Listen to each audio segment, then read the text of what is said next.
Mga idol, ito na po pala yung ating pangsahog sa ating pong ginisang munggo. Yan po yung malunggay, sibuyas at ang bawang at may kamatis dito. At ito naman po yung isda na pipirituhin na pang-partner po natin sa ating pong ginisang munggo o yung gulay na ginisang munggo. Ito naman po yung ating munggo na binabad na po sa tubig para madali po siyang lutuin. Yan po. Mamaya po ay umpisa na pong lutuin. Ito po ang ating gulay na munggo o yung ating gulay na ginisang munggo. Yan po. Ay nga po tayo nagluluto ng ating pangsahog sa ating pong ginisang munggo mga idol. Ito ay ulam na baboy. At yan po ginigisa na nga po yung ating sibuyas at bawang. At malapit na po siyang golden brown. Ito ay nilagay na rin po yung kamatis. At maya maya na po ay nalagay na rin po yung ating main ingredients na banato o yung munggo. At nilagay na nga po yung sahog natin na ulam na baboy. Yan po. Naghalo-halo na sila. All minutes na po sila. At igigisa-gisa lang po yan. At kamaya na po ay lalagay na po yung ating ingredients na munggo o yung banato. At inilagay na po yung ating main ingredients na munggo. At lalagyan po ng konting tubig.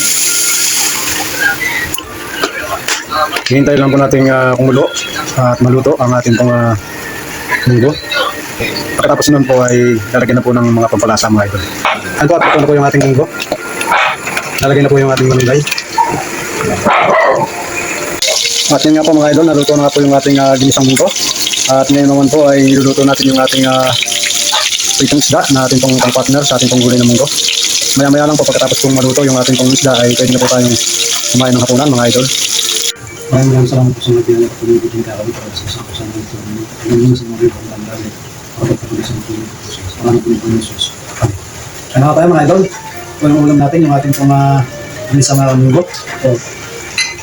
At yung isda na dalagang bukid.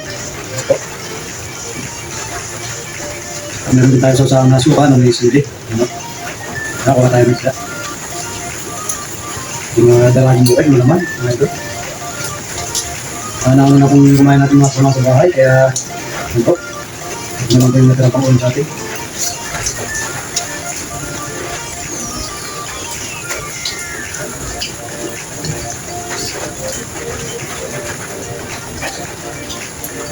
Ito na.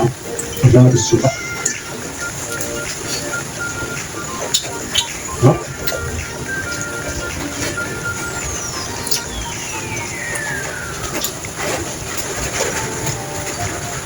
Munggo yung ulam natin ngayon mga idol.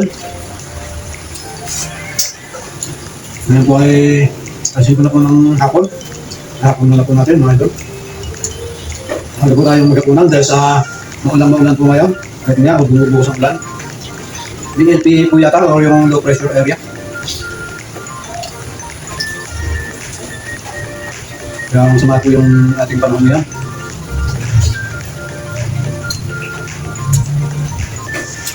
Panay po yung ulan. Titigil lang saglit. Maya ulan naman. Kaya hindi po tayo makapagtrabaho ngayon sa ating mga gulayan, mga idol. Dahil sa maya umulan.